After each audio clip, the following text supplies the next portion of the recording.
Okay, we have a lot to cover, so I'm going to launch right in here. Um, my name is Joel Myers. I'm the Director of Communications for Global Washington, and I'm thrilled to be hosting today's story-making webinar as part of Global Washington's Communications Collective. Following the overwhelming response to this webinar and in recognition of Climate Week, we decided to open up today's session to non-members as well, so welcome. Global Washington is a network of nonprofit, for-profit, and funder organizations working to improve lives in low and middle-income countries. We are a membership organization with many benefits. If you're not a member already, we invite you to check us out at globalwa.org. I also invite you to our 15th annual Goalmakers Conference. You can see our little logo up here. Coming up on December 3rd and 4th. Visit our site at globalwa.org or connect with me if you have any questions. We have early bird rates until October 1st. The Communications Collective is a program of Global Washington designed to support our member organizations with talks and workshops to build communications expertise. Next week, there will be a workshop to go deeper for GlobalWA members only. Confirmed workshop registrants will be receiving additional information this week.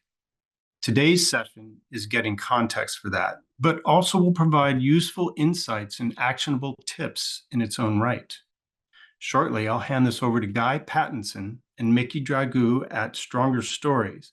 But before I do, I'd also like to introduce Jenna from the Hunger Project, a longstanding and very active GlobalWA member. Global Washington is about collaboration and connections. We're thrilled to see this collaboration between members, the Hunger Project and Stronger Stories. This webinar is 1 hour session, and we have a lot to cover, and you're in really good hands. These guys know their stuff. Guy and Mickey will take you through their insights around crafting better stories with a particular focus on climate. Then Jenna will share her reflections and key takeaways for the charity sector. Will from Stronger Stories here will be manning the chat, and we encourage you to post questions there as we go. So please keep him busy. You can see the chat and Q&A. Actually, put them in the Q&A tab. That'll be a little bit more convenient for us. He'll give a quick summary of key themes if time allows. In the chat, if you'd like to introduce yourself, put your name and organization. And now I'll hand it over to Guy and Mickey.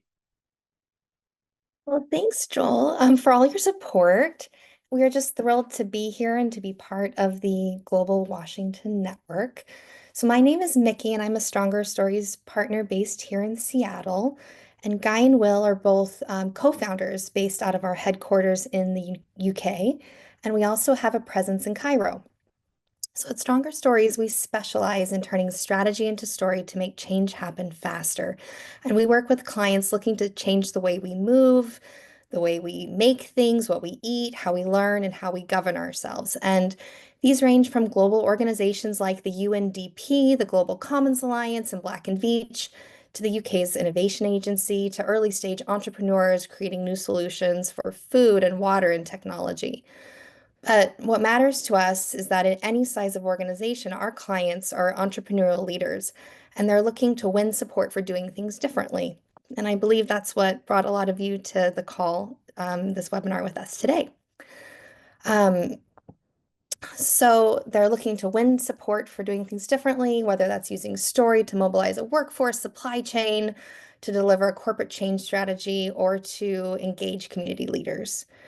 I'll jump into a couple definitions in a second, but also just want to quickly say that we're also a certified B Corp. So this is part of our work as a social enterprise. We reinvest half our profits into training people with great ideas, like many of you, on how to be greater storytellers. So feel free to share in the chat as we go, questions, thoughts, observations. We know many of you also come from communications backgrounds, so it won't be your first time going through some storytelling theory and tools, but we hope that what we share today will be useful and insightful. So before we jump in, we want to just share some definitions around what helps to create better stories that create actions. So these terms get used a lot and they can mean a lot of different things. So when we're speaking about narrative stories and values, narratives are the big overarching ideas, and those are what shape our beliefs and behaviors. Stories are those accounts of real people and events where change happens, and values is what underpins the whole thing. There are motivational goals, and they shape our responses to those stories and those narratives. Um, so most people understand that stories are what makes a narrative real, and you can establish, accelerate, and also challenge and destroy narratives with story. And while we like to think that we're rational and logical, we are in fact emotional and irrational, as Daniel Kahneman, the Nobel Prize winner, and many other behavioral economists have proved over the last couple of decades. Um, and over the last decade in particular, over the last couple of years, we believe that not enough thought has been going into the patterns that our story brains are hardwired for, or the idea that our values is what really gives the story's emotional potency. So those patterns and the values is what we're really going to focus on in this webinar today. So I'm going to introduce a couple tools and we'll dig into them in more detail. So we've got the values map and the lean storyboard. We find these to be helpful stimulus, and we're going to jump in and explain a bit more about these as we go into the session. And now I'm going to hand over to Guy, and he's going to talk about Climate Week. Hi, everybody. Thanks, Mickey. Okay, so here we go. Why craft a stronger story? But why are we here? What is it about Climate Week? What is it today that's different to every other day that we get out of bed and sort of come into work firing on all cylinders, looking to kind of change the world and make it a better place and try and win? So when we're thinking about why craft a stronger story in Climate Week, and we're thinking about all the narratives that are out there, perfectly encapsulated with the sort of strapline, it's time. The focus of this year's Climate Week really is uniting those who sort of share that overarching idea that we can still limit global warming to 1.5 degrees. So that's a really, really important narrative. It's really important big idea that's shaping our beliefs and behaviors. But I think we can all recognize it's incredibly precarious. We have a urgent narrowing window in which to kind of make change happen. And also as communicators, I've been in this space for sort of 10 years. I'm sure many of you have been in for decades. We can kind of appreciate the culture wars, the story wars that have made our jobs much more difficult, the polarization that's happened, the decline in trust that we have in each other, but also the trust that's gone in those sort of traditional pillars of society, like big business and mainstream media and government even. So that's kind of made things difficult as communicators and storytellers. So that's kind of why it matters. But you can see here with this big narrative, we've placed it on what people will recognize as a innovation diffusion or innovation adoption curve. We like to call it the narrative adoption curve. And just to illustrate the point that those big ideas are totally reliant on the stories that we tell ourselves to get established. So for all of us that are buying into this kind of narrative that 1.5 is still possible, you can recognize that we'll be telling ourselves story about, the technology impact and innovation on solar, wind, batteries, and how that's transforming not just the global north, but the global south, the kind of importance of governance around net zero and ESG, big sort of political deals, but the shifts in finance as well. And also sort of recognizing that there's new things that are coming and emerging all the time. But actually these kind of have a consistency, have a kind of alignment to kind of support that narrative. But it doesn't take very much to kind of see as we said, how precarious it is, and how different the stories are that someone that doesn't want to buy into that narrative will be telling themselves, and how destructive those stories can be. So it's a hard job, but as communicators, one that we sort of relish. Leads us on to kind of what type of stories, if that's clear about why. What we wanted to do today was sort of focus on stories for the mainstream. So I believe you'll be able to find insights, whoever your stakeholders are, and kind of what we're sharing. But really, we're talking about stories to inspire the general public, because it's the public that puts pressure on governments, puts pressure on businesses as consumers, joins movements, engages in local initiatives, gets involved, maybe joins protest, maybe changes their behavior, maybe starts eating a little less red meat, maybe buying an EV. So it's about that mobilization for kind of change that we want to inspire the kind of general public. And without that sort of sense of kind of public support, it's very easy for people to sort of step back or kind of think that these narratives don't have enough will, that people aren't prepared to kind of support them. So that's what we want to do. There's a bit of a challenge. There's a chasm, same chasm as the innovation diffusion curve. It's we like to call it the narrative valley of death. Sounds a bit playful. We like to have fun with the work that we're doing, but has some serious academic rigor to it. I really recommend you check out Damon Centola and the Network Dynamics group at Pennsylvania University, but there's dozens of others that we can kind of pop in that are really able to study now and produce the sort of evidence and kind of data around mobilization, around ideas that tip, movements that tip, behaviors that tip, things that feel on the periphery that suddenly become new norms without us, kind of really thinking too much about it. Almost that sort of overnight, they kind of tip in from the periphery. They have a threshold, this tipping point of around 21 to 25%. But it's been proven again and again and again now, whether that's related to Black Lives Matter or birth control in South Korea, or solar PV on German rooftops. There's really good evidence to kind of say you've got to reach that tipping point, and too many organizations give up with their storytelling just shy.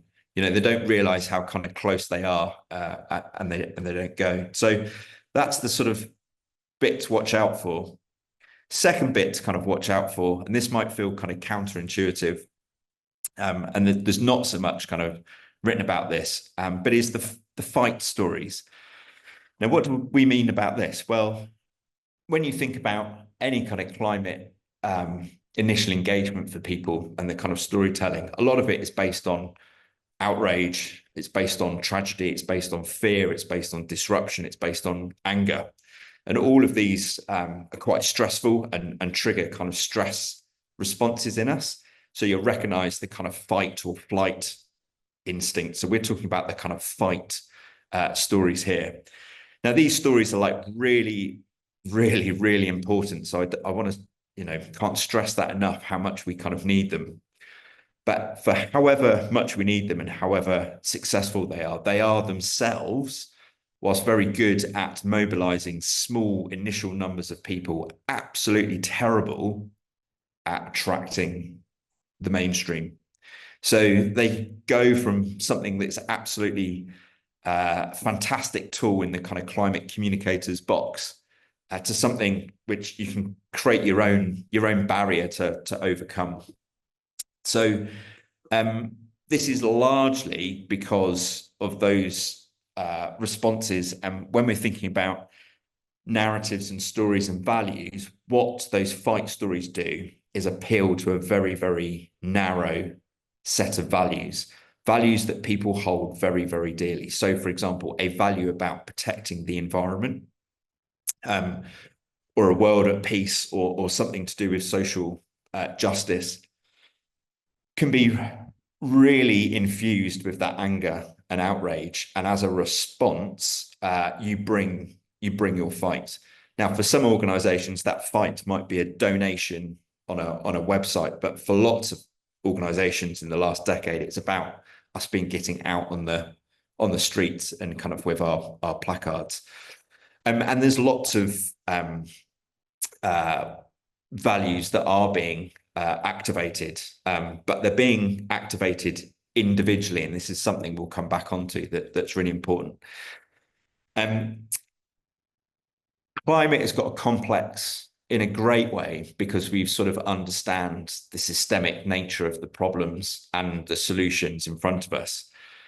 But that complexity can be problematic. But if we just look into a couple of adjacent issues to kind of climate, but still kind of connected, and think about food, you get some good illustrations about the kind of fight. So it might be about sort of going vegan, which lots of people will recognize whether vegan or not, because it's part of so many stand-up routines. Just how sort of alienating that can be as a message. Like, the fight works for a small number of people, but not for many. However, in the last sort of 3, 4, 5 years, we've seen the kind of alternatives to meat, the plant-based brands that are, instead of taking a slice of the vegan pie, as it were, are trying to sort of bake a much bigger kind of planetary diet, meat-free or meat alternative pie. And what they're doing is that they're appealing to the mainstream by appealing to kind of lots of diverse values. And again, we'll just illustrate it when we come onto the map. But again, looking at other kind of movements around justice issues that have had their moments, you know, they haven't kind of fully won the battle, but you've seen that sort of adoption. You can see some fight that will all be about activating a smaller number of people, and then that adoption, that kind of getting over the valley of death, as soon as their sort of values are diverse and suddenly appealing to kind of more people around value and tradition, for example. So to go a bit deeper, we want to introduce you to the values map. So this is a tool we use in the workshop, but we really wanted to share it today because we just think it's a great thing to be aware of. There's lots of work done in the 1990s that has rolled on since, that was looking at motivational goals that human beings have. And the premise for a lot of the research was whether we are motivated differently dependent on where we are around the world, what kind of cultures. But as a single species, perhaps it's no surprise that we all share the same values, the same full set of motivational goals, whether we're, you know, part of an indigenous tribe on the banks of the Amazon, or whether we're a sort of high flyer in soul. So these are those values. There's lots of sort of rich information behind them that you can go and have a look at. Lots of other people have done sort of similar studies. The UN does a world values survey every 4 years now, all the nations kind of around the world. But you'll see on this why we like this kind of map and why we wanted to share it, a kind of spatial relationship. So you can see towards the top, values that when people hold them and when they're emotionally activated, help people pursue change. So freedom or protecting the environment, for example, versus those at the bottom where people actually seek the status quo. They're change averse. So people who, you know, value authority, for example, or national security or obedience, don't like the challenge that change brings.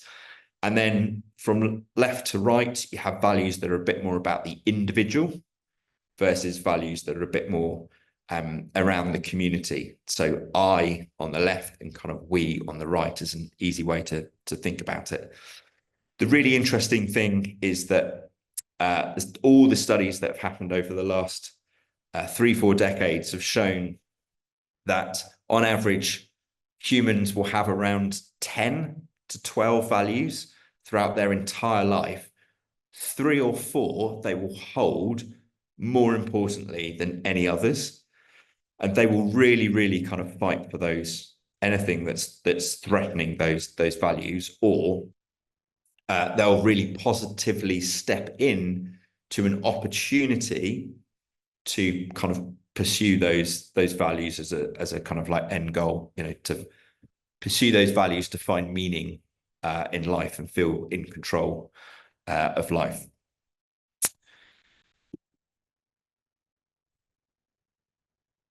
To go back to that example with food, just to sort of make sense of it on a kind of a values map, you can sort of see how a lot of vegan, if just think about it in terms of vegan brands, for example, might be appealing to people on the grounds of health. So you really kind of value your health. That's a good reason to go vegan. But right at the heart of a lot of kind of vegan brands are all about protecting the environment and kind of like inner harmony. And then what we've kind of seen with Impossible, Redefined, Beyond, is that they acting, yes, they're inclusive of those values, but actually they've diversified the values that they appeal to. And by diversifying the values they appeal to, they're attracting a much broader audience. So they're going up the adoption curve. And yes, they're using some of the kind of classic consumer fear of missing out on this thing that's going to give you enjoyment in your life and excitement and pleasure. But they've also kind of like folded in the idea of kind of creativity and freedom, appealing to those people who want their own choice to do things as they wish that will be benefit for the climate, but that's not the kind of main goal. So you can kind of see from a small to a much kind of like bigger, diverse group of values. So when we're thinking about values, and this is a sort of a really big top tip, we have never as an agency received the brief where we're being asked to look at values. What we get asked to look at is stakeholders and how to communicate to kind of stakeholders. And stakeholders are always presented to us, well, typically by occupation. So a policymaker, a media type, a kind of domestic type. Sometimes it's useful to kind of look at like CEOs, for example, because they're well known to all of us, but we can imagine that these are chief executives that have very, very, very different values. So just segmenting them by their occupation as chief exec is not very helpful. We're going to miss the target if we're trying to appeal to them. We might, you know, head for something to do with ambition and achievement and success, but they're much more nuanced and complicated individuals than that, and we're missing an opportunity to engage them. So what we really encourage you to do is to drop all of the stakeholder segmentation by occupation and instead create for yourself some values-based segmentation. Just use the map, plot out the values that you believe and you know are important to your kind of groups. And all of a sudden, you'll suddenly find you have groups of politicians and chief execs and domestic consumers all aligned along particular types of values. So I hope that's been useful as the first tool. And for the second tool, I'm going to hand you back to Mickey. So now that we're thinking about the values of values, and particularly how those can be motivational goals, the second tool we're going to talk about is how to use those values in a journey of change story.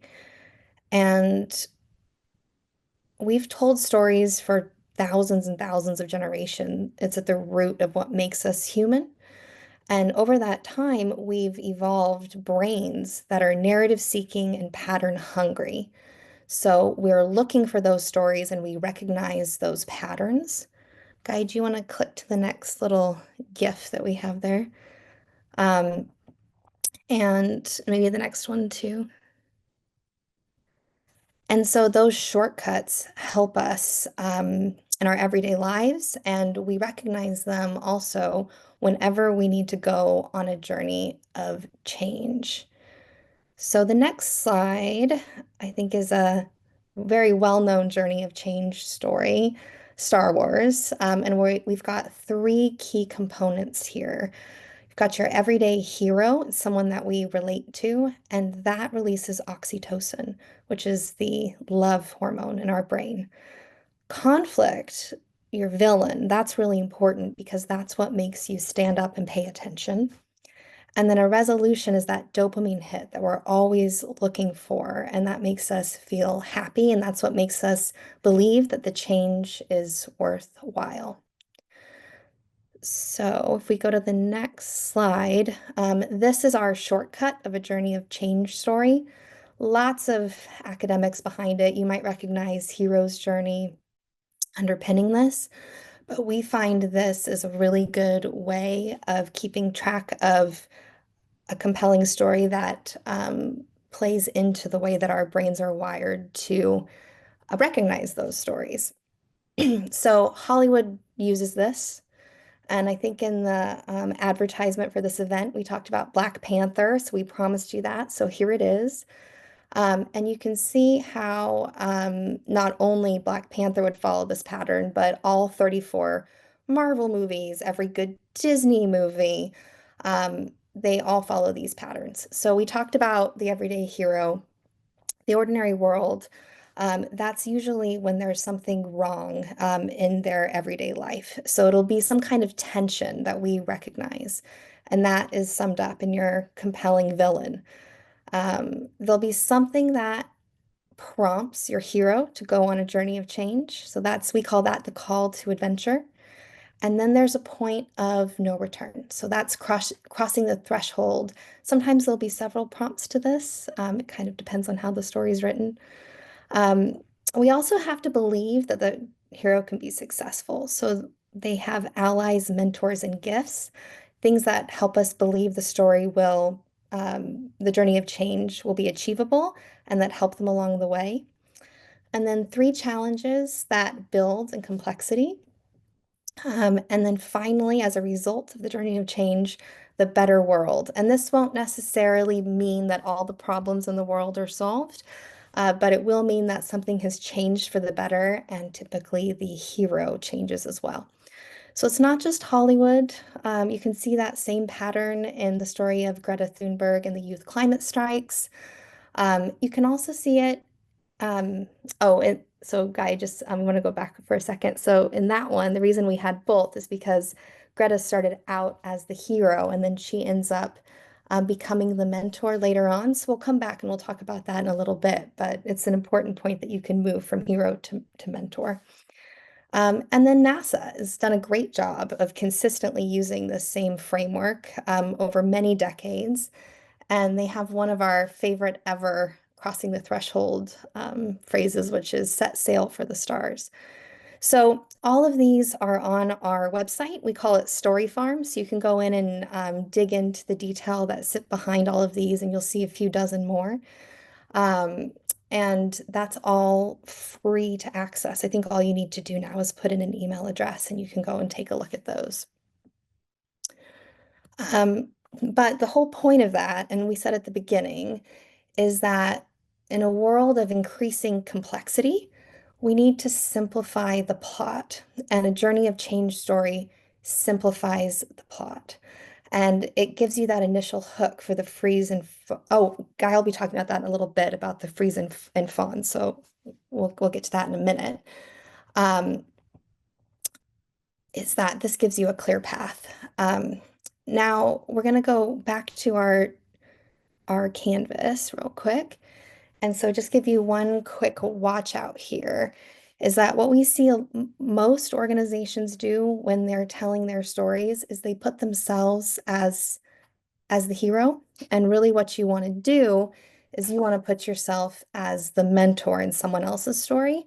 Because when you do that, you can show them that change is possible and that you can help them go on the journey of change that you want them to take. And you can also show how that journey of change will help them achieve those deeply held values that they care the most about. So I'm going to hand back to Guy, and he's going to talk a little bit about different types of stories.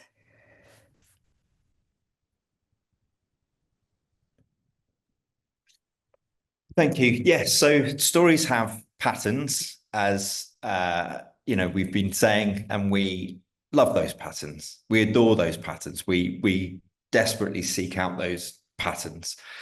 And they're classic, so we all sort of understand them. And the great thing about patterns and using them is the predicting of the outcome of the story and the predicting of the behavior of people within that story. So you can do one of two things. You can either kind of use that to your advantage and you can tell a story using a particular type. Let's say it's overcoming the monster, which is a kind of a David versus Goliath.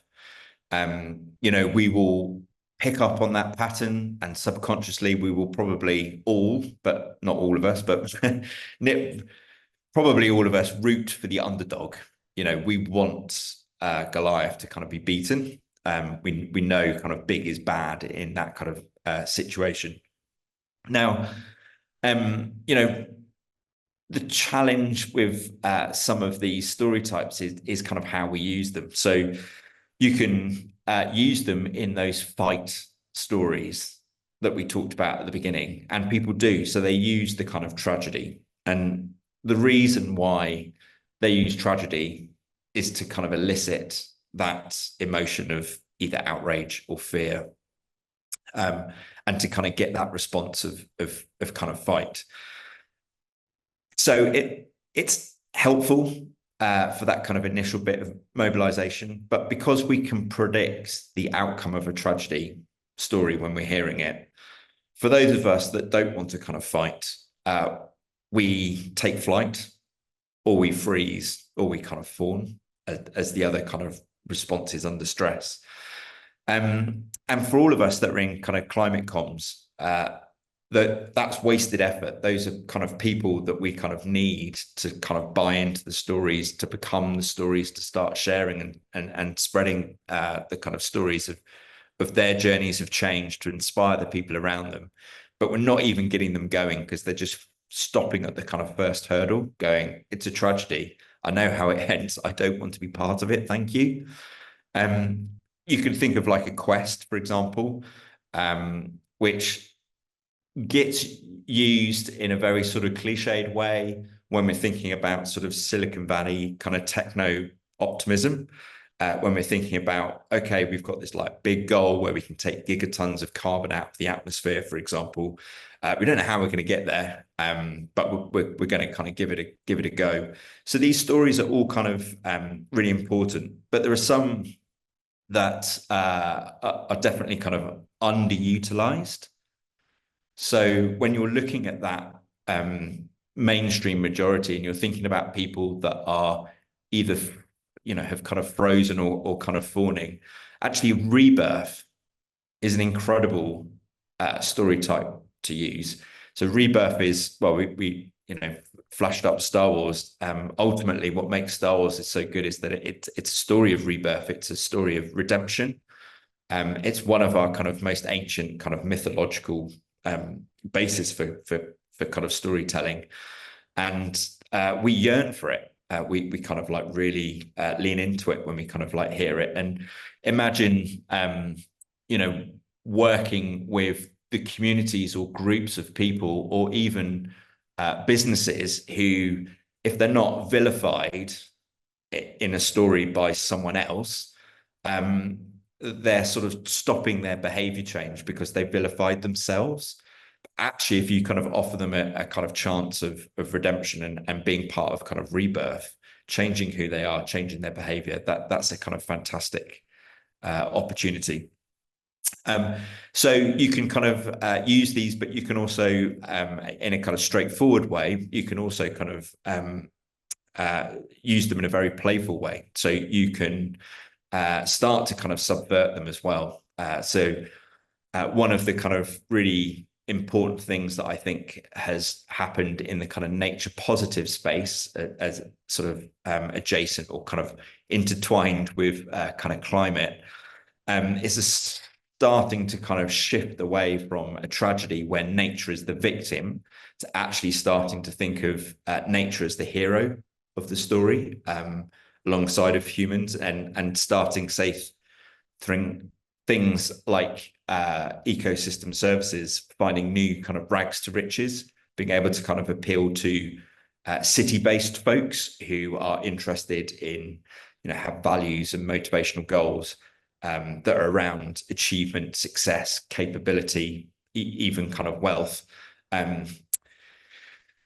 Whether you morally agree with their decision to get involved in saving kind of nature through nature finance or not, just because it's a kind of financial incentive, you have to put to one side and actually just kind of say it's more through diversifying the values. We've kind of got more people in and acting. And that's the same thing that we need to do with climate finance, for example.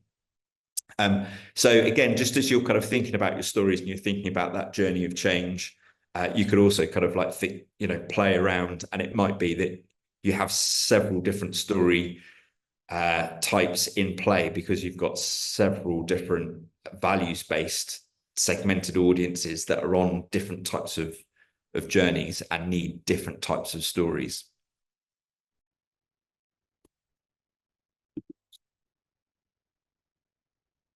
So that has been a kind of whistle stop tour through a couple of tools, but we just wanted to kind of recap with those kind of three secrets or kind of three tips behind kind of crafting a story.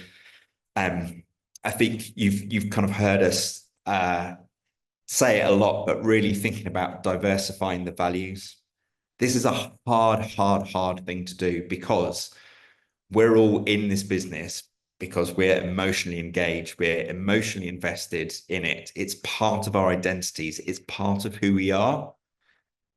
What we have to recognize is that makes us have a strong sense of belonging to a particular kind of tribe. And actually what we need to do by diversifying the values is recognize that we have to connect with other tribes if we're going to mobilize enough people, which means we have to set the things that we care about to one side so that we can appeal to the things that other people care about that is different to us. So it's worked again and again and again.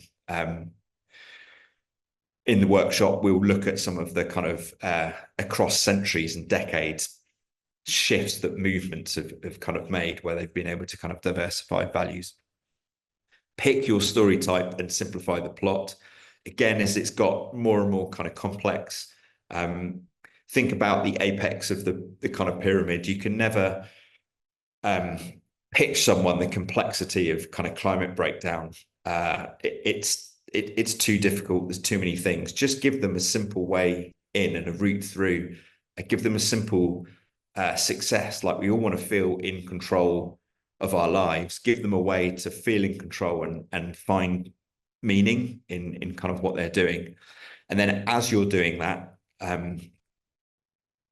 be the mentor of their story.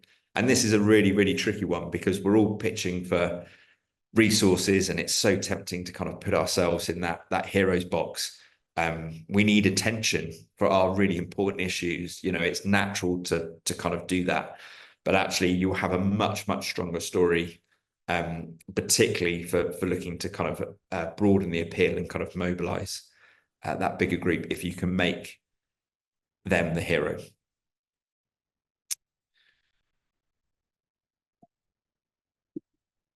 So at this point, take a little breath and a pause, but we're going to hand over to Jenna at the amazing Hunger Project, where we've been working together over last few short weeks, applying the stuff in a slightly sort of deeper way.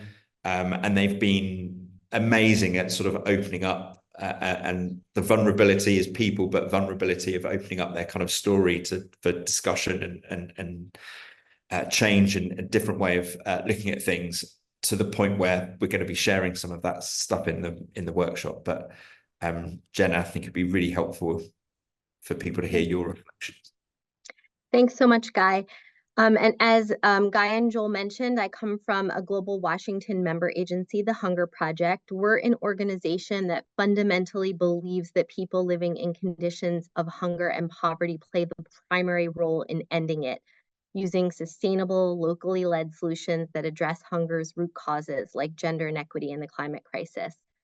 As a communicator and a fundraiser in this space, I'm here just to put an exclamation point on a few of the takeaways that you've heard today from Stronger Stories.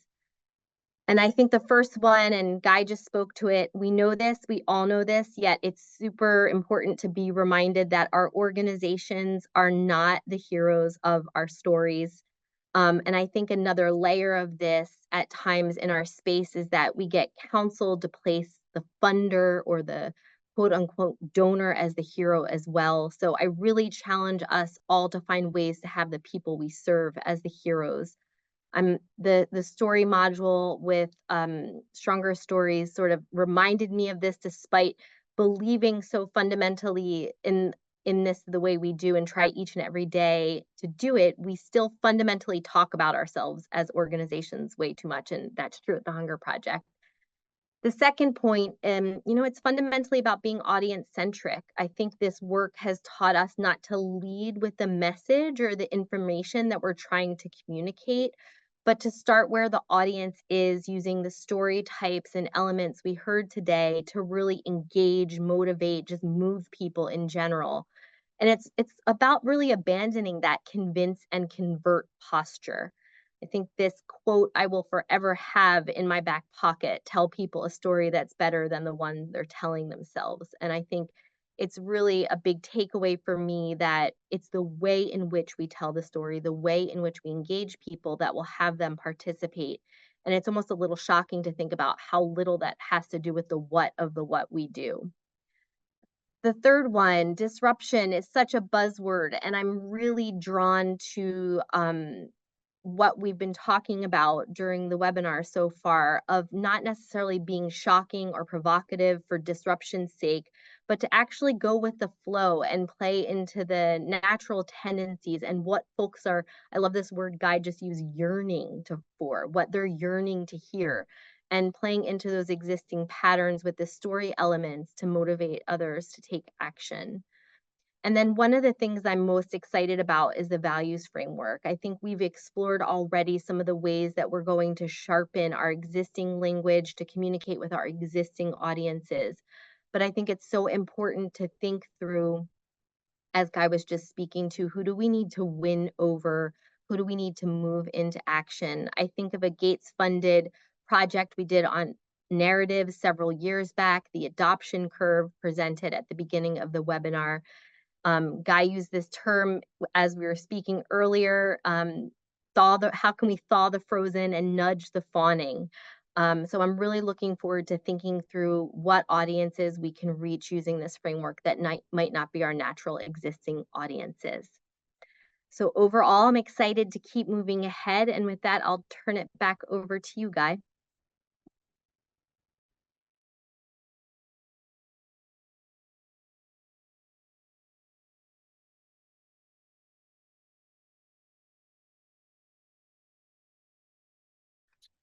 Thank you, Jenna. So sorry, that's very slow coming off my mute. Thank you so much for listening. We've got what we wanted to do, and I hope you didn't feel like we were kind of getting through it. We wanted to make sure that we had space for Q&A.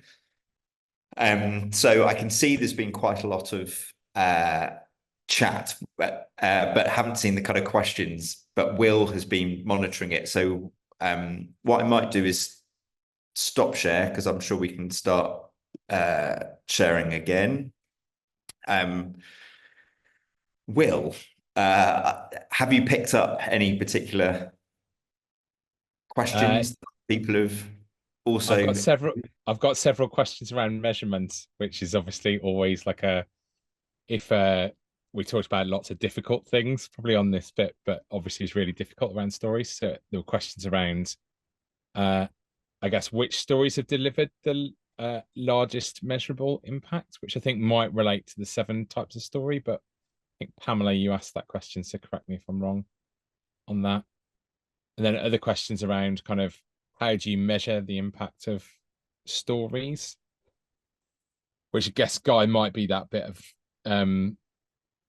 like it takes many stories to change a narrative. So it might be more about actually how do you measure your contribution to narrative shift rather than an individual story as well. So yeah, we've got a few around measurement.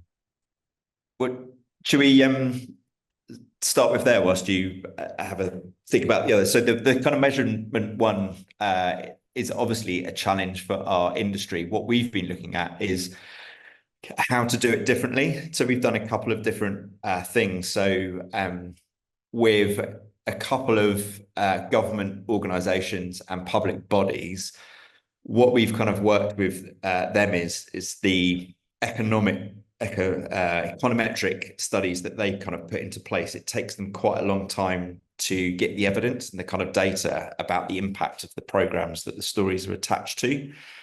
So what we've done is kind of worked so that they use kind of stories to capture the impact before the data emerges.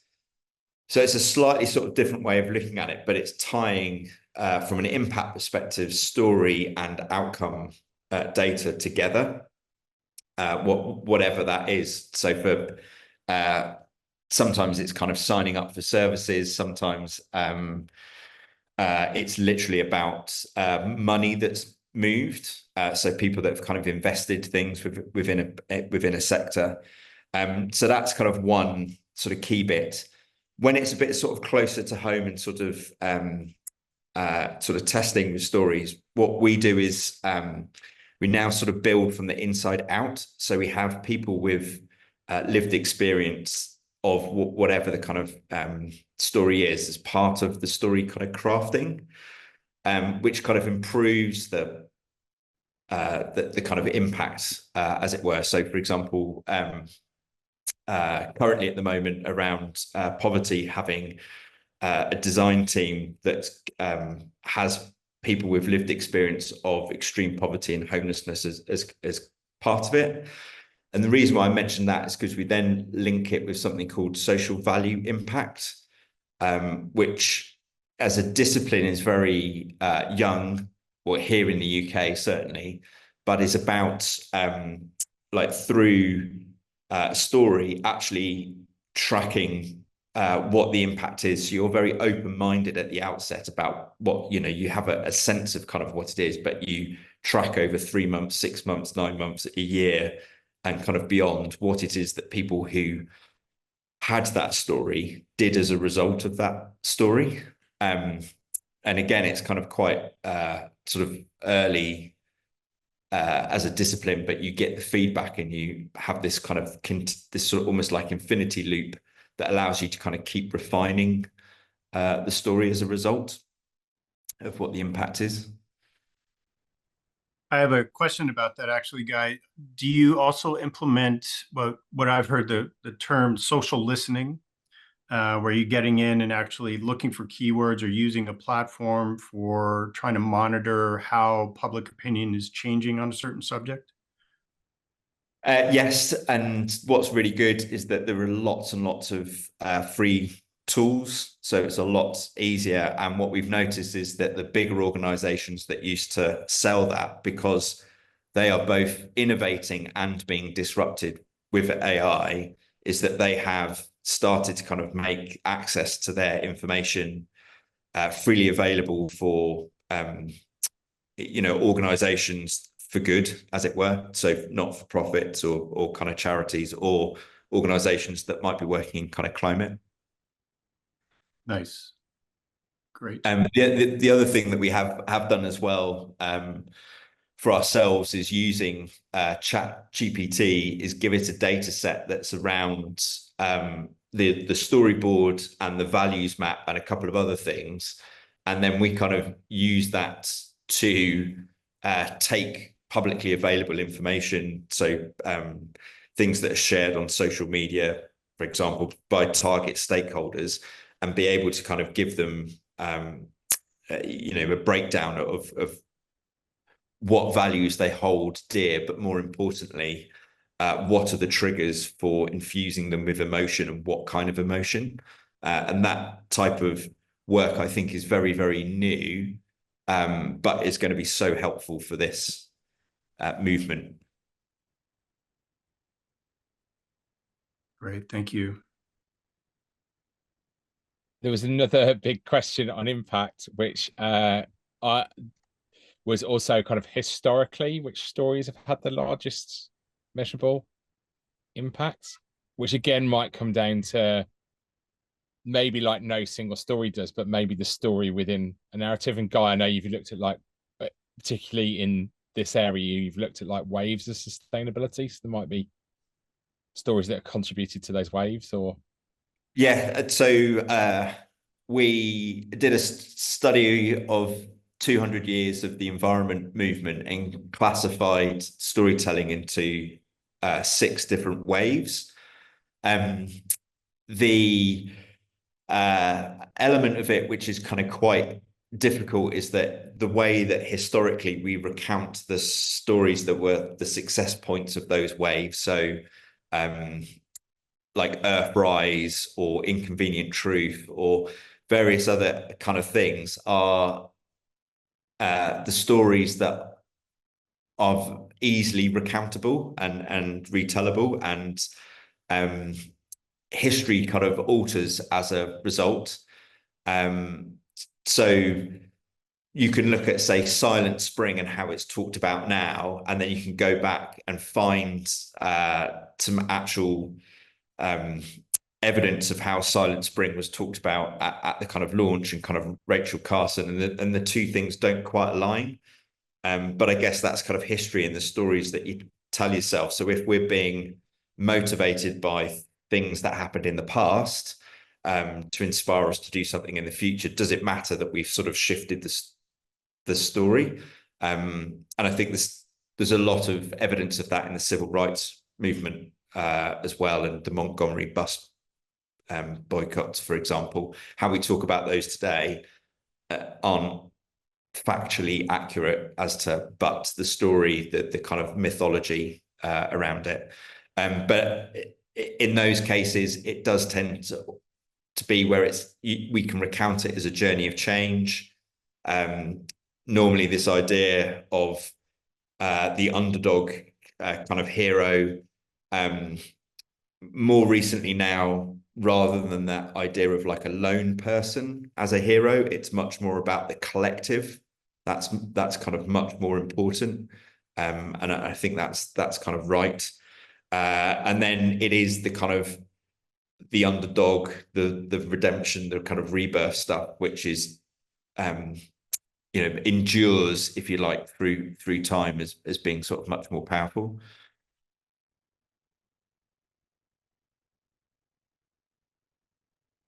One of the things we always kind of say is that sort of to change a single narrative, you need thousands of better stories. So it's very hard to sort of find the one story, although people like to kind of find the one story. Normally it's the many, hence the diversification is the important point. And then Guy, just the slide that you touched on, but I think some people have asked some follow-up questions on it, was just whether you would mind going back to the 7 story types and just giving a couple of like definitions of them, just so that people get the difference between quest and voyage and return, etc. If that's okay. Yes.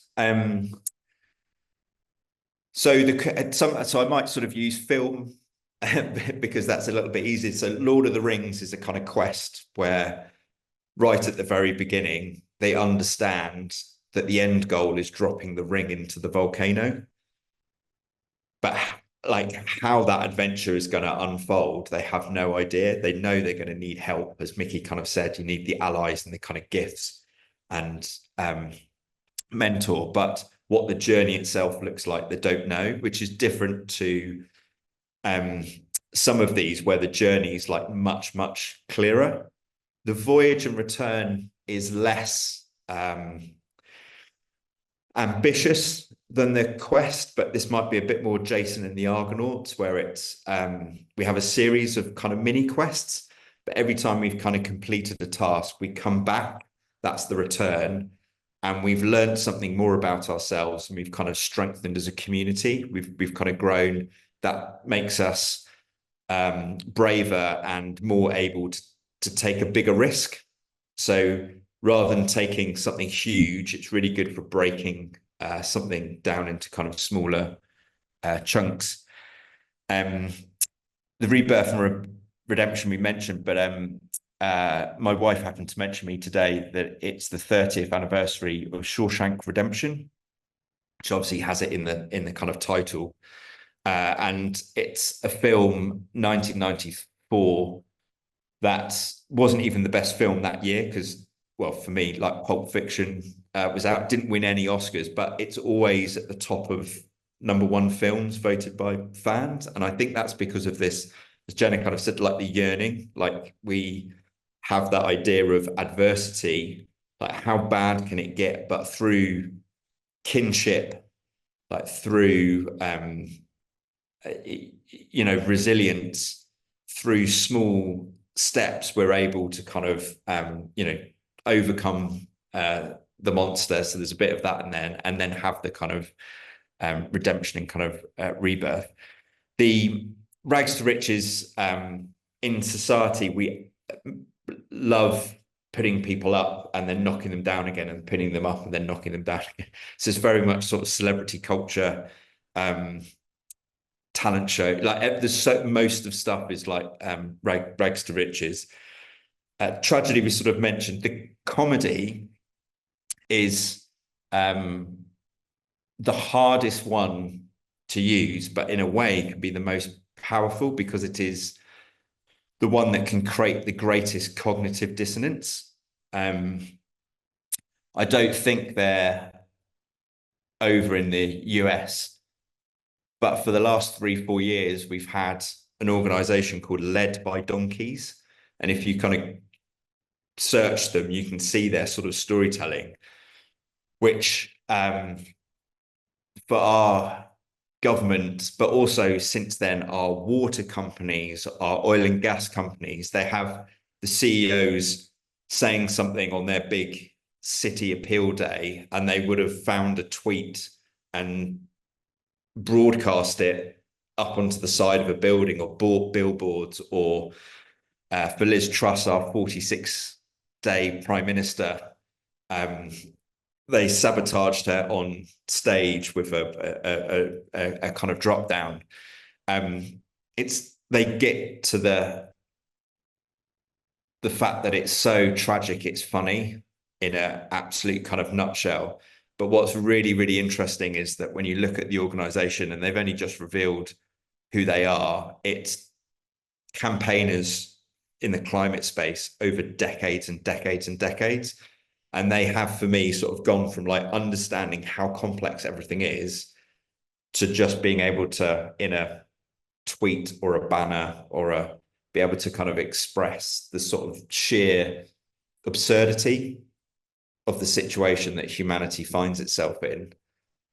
But the comic relief that you get from that is a real door opener for thinking about things differently and starting to change, and having that idea that you don't have to fight, but this idea that there's other people that are frozen that we need to thaw. Comedy is a great way for that. So comedy's good too. And then I had 2 last questions that I think are about avoiding pitfalls, if I was to group them together. One is there a danger in your effort to tell stories for the general public and the mainstream that you could disengage or demotivate that early adopter audience? And then I think the second one was one around social value impact. So kind of which is quite often putting money on impact. And is there a challenge with, I guess kind of taking dignity out of narratives by doing that, or reducing the end beneficiaries in that work to data points? Yes, that is always a danger, and there are sort of specialists to kind of work with to bring those voices in and lived experiences in, whilst retaining dignity and authenticity. Absolutely. And yes, there is a danger of alienating people, but the reason why I love the diversity of values and diversifying values is the way to do that is at its heart inclusive. So yes, you're appealing to lots and lots of other people, but doing that deliberately, you're removing one of the biggest problems that we have as a society, which is the othering that goes on in other groups. Joel, I should probably hand back to you, shouldn't I? Could I just sort of say very quickly, like a very, very kind of quick thank you to everybody that listened and asked kind of questions. And that also, if you think any of this has been interesting, we've got a whole set of other stuff.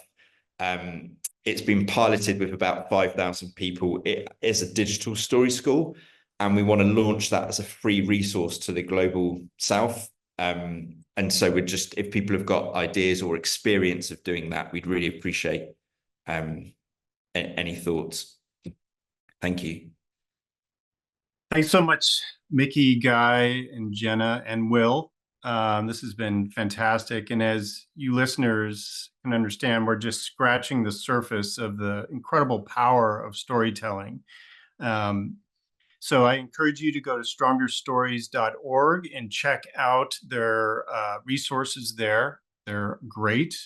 Also check out the Hunger Project, thp.org. That's a fantastic organization. And lastly, I want to remind you all, we have our Goal Makers Conference coming up where you can engage and network and engage others with your story as well. And that's on December 3rd and 4th. We have early bird tickets until October 1st, which is coming up very quick. And lastly, we have a survey that will be sent out to all registrants. So keep an eye out for that. And if you have any additional questions for me, you can reach me at comms@globalwa.org. That's comms@globalwa.org. So thank you all again, and we hope to see you at our conference and see you soon. Thank you, everybody.